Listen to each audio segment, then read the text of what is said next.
a gente vê aí interesses do Arthur Lira em aprovar essa reforma tributária por diversos motivos.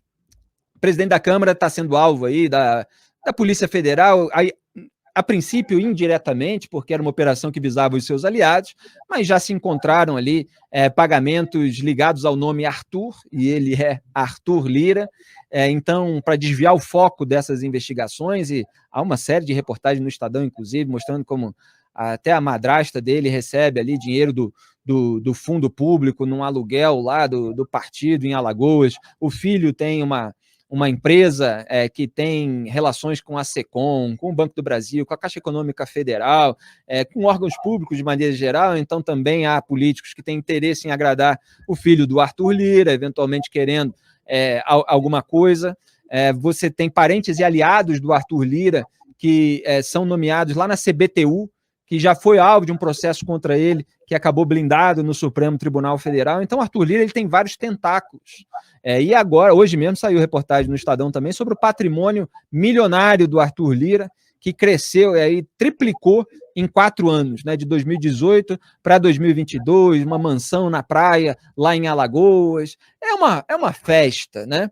E a gente vê poucos órgãos de fiscalização e controle acompanhando essa correspondência entre o patrimônio dos políticos e o salário que eles recebem no cargo efetivo que eles ocupam. Então, tem o interesse do Arthur Lira em desviar o foco disso, tem em imprimir uma marca de gestão, como o Rodrigo Maia fez com a reforma da Previdência, e tem também se cacifar com o governo Lula para conseguir mais tentáculos na máquina pública, como no Ministério da Saúde ou no Ministério do Desenvolvimento. E o Tarcísio está fazendo uma outra articulação aí para tentar, pelo menos, retardar um pouco esse processo, pensando no butim que fica para o Estado de São Paulo. Qual é a sua avaliação do começo da tramitação dessa reforma tributária? Boa noite, grande Rodrigo.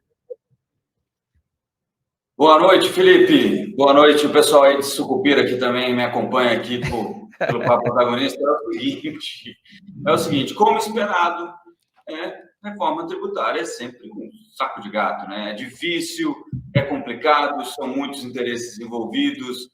Eu não acredito nessa conversa aí, nesse mundo fantástico de Fernando Haddad, de que estamos os astros alinhados para aprovação de reforma tributária. Não é nada disso.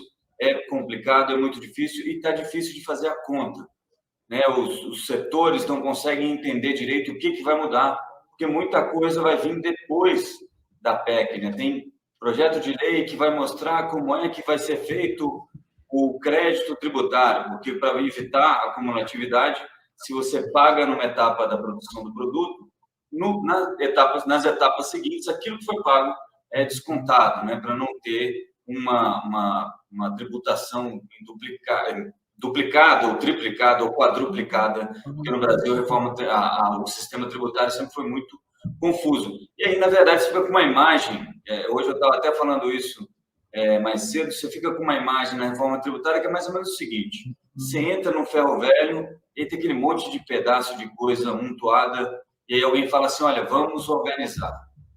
E aí, quando você começa a organizar, você não sabe nem o que tem lá embaixo daquela pilha.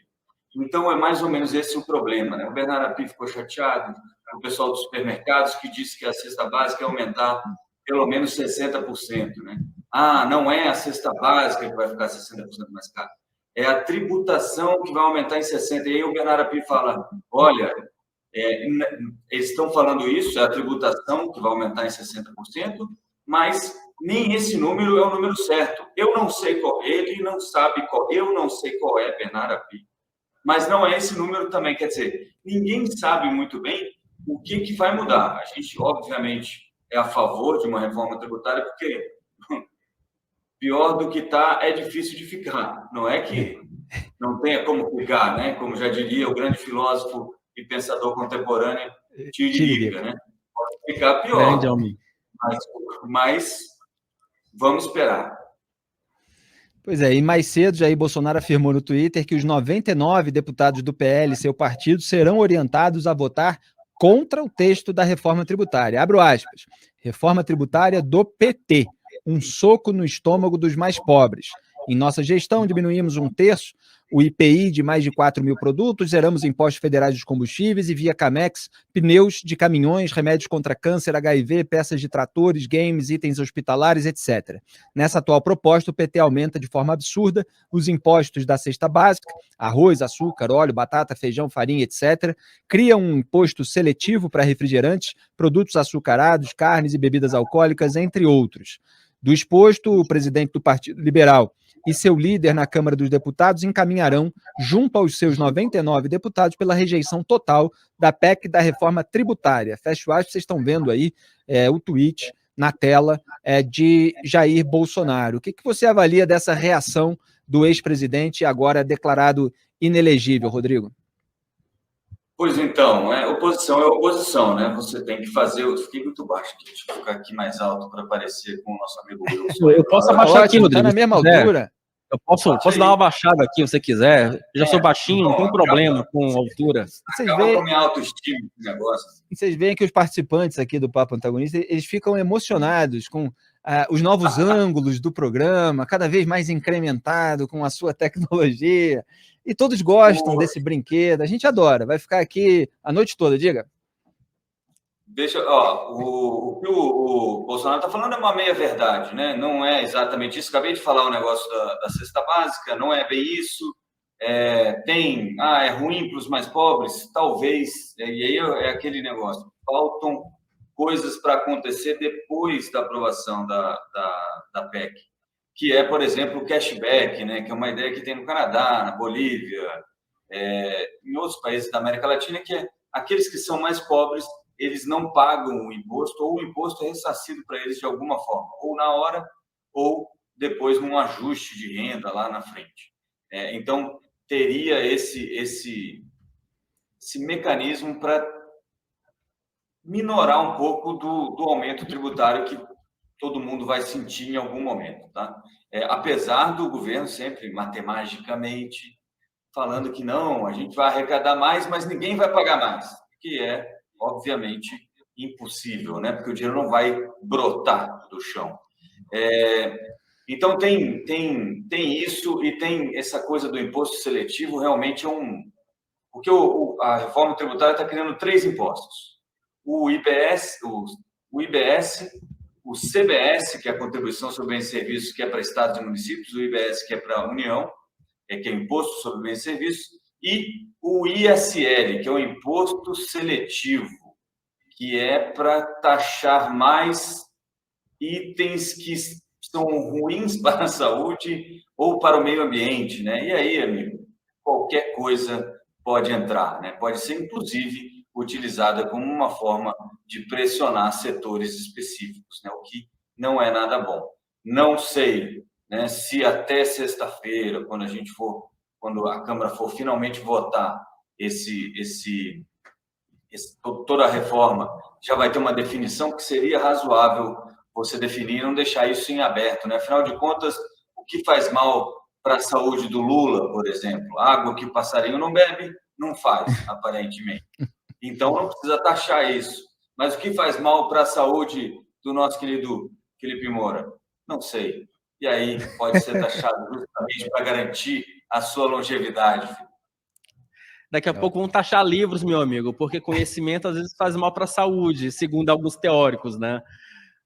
Schopenhauer dizia, ele criticava alguns supostos eruditos alemães que leram até ficarem burros, né? O Schopenhauer tinha essa teoria. Mas deixa eu prosseguir aqui na pauta, antes de levantar a bola para o Wilson. Também nessa terça, o relator da reforma tributária na Câmara, deputado Aguinaldo Ribeiro, do PP, afirmou que a votação da matéria não pode ser prejudicada por questões políticas. Abre aspas.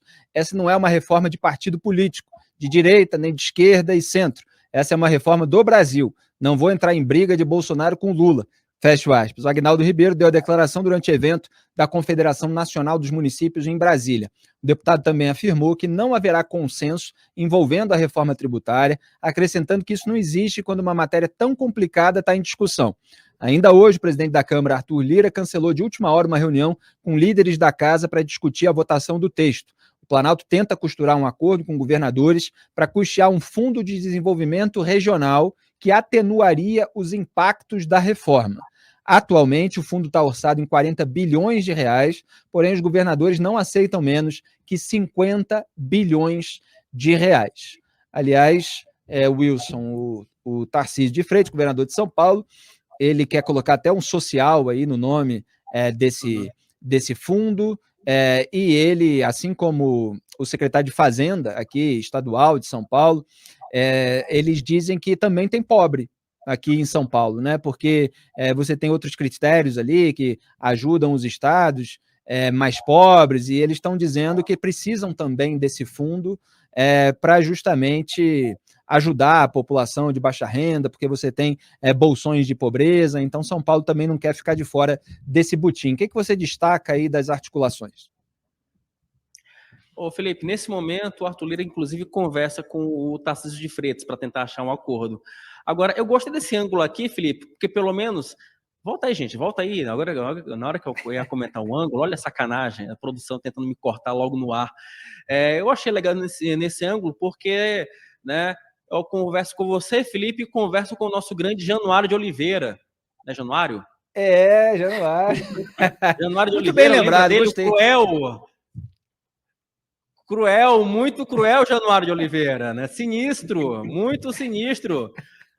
Rodrigo, verdade. Brincando, pessoal que não sabe, e até muita gente que não acompanha futebol, Januário de Oliveira, grande narrador esportivo, né, que marcava muitas vezes os campeonatos estaduais, principalmente lá do meu Rio de Janeiro. Às vezes tinha jogo segunda à noite, transmitido pelo Januário de Oliveira, que tinha esses bordões cruel, etc. E o Rodrigo, de fato, ele lembra um pouco o Januário, não é, Wilson Lima? Porque ele é um cara cruel, muito cruel com essa articulação política do PT. Ele é um cara com uns comentários sinistros sobre essa política econômica do governo Lula. Olha aí, o cara até está sorrindo, brincadeira. Gente, voltando aqui para falar sério, nesse momento o Arthur Lira conversa com o Tarcísio de Freitas para tentar achar ali um meio termo sobre o que os estados pedem e o que de fato o governo federal tenta contemplar. Agora, Felipe, tem um bastidor que eu acho que é importante que a gente traga aqui ao vivo para o programa. Existem uns setores ali ligados ao Arthur Lira que eles querem vincular a aprovação do PL do CARF à aprovação da reforma tributária. Explico. Né?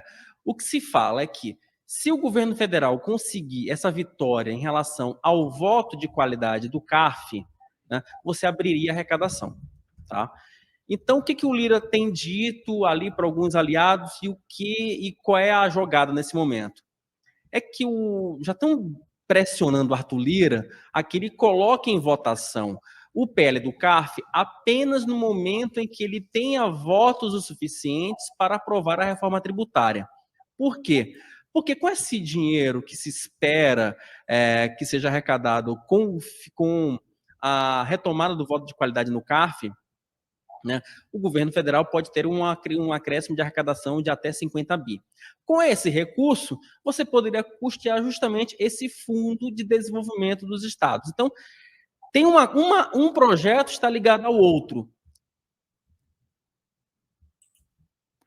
Tivemos uma intermitência com o Wilson Lima, ele estava falando do CARF, né, do Conselho Administrativo de Recursos Fiscais, que é uma espécie de tribunal do fisco, para julgar ali os litígios tributários. Você tem toda uma discussão sobre a medida provisória MP do CARF, que discute o voto de Minerva ali, você tem 5 votos, então você tem uma velha discussão sobre o empate, vai para quem? Vai para o Estado ou vai para quem está sendo acusado ali de sonegação, alguma coisa nesse sentido.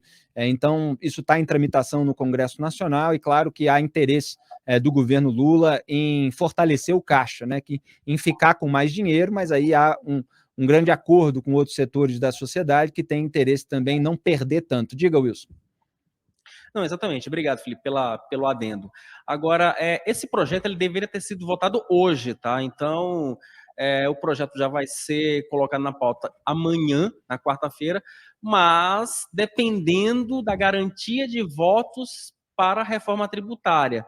E aí, Felipe, temos outro problema, porque a bancada do PL, pelo menos 70 deputados devem votar contra esse texto. O PSD também se reuniu hoje na Câmara e metade da bancada deve votar contra esse projeto se não houver qualquer tipo de mudança. Então, a tendência é que a quarta-feira seja um dia decisivo.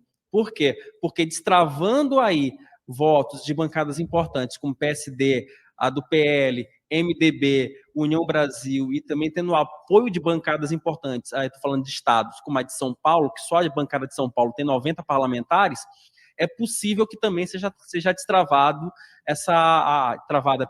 a MP do CARF. Então, um projeto tem ligação com o outro. Então, só para deixar aqui muito claro, o Lira já falou ali para os seus aliados o seguinte: olha, eu só coloco a reforma tributária em votação se eu tiver garantia de voto, e aí eu preciso realmente criar um espaço, né? Ajudar o governo a criar um espaço. E aí seria via MP do CARF. E tem mais outro detalhe, Felipe, que nós começamos a falar, se não me engano, no programa de ontem, é que o presidente da Câmara, ele também quer aproveitar essa proposta quer aproveitar essa articulação sobre a reforma tributária para dar 2 recados.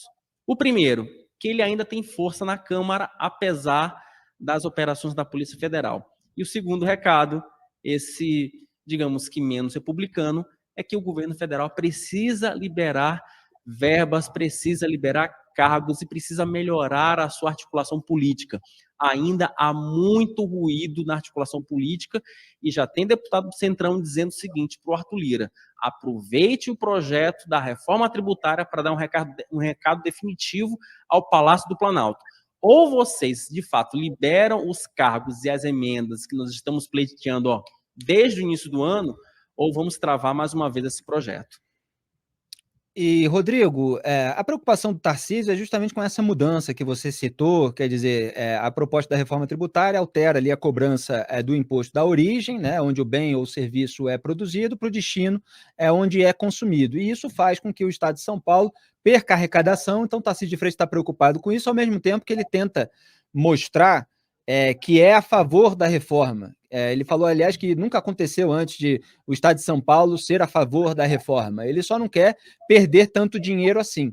E uma das considerações que ele está fazendo é contrária ali ao Conselho Federativo, né, um comitê de estados e municípios, porque ele vai perder ali o controle sobre os impostos do próprio território.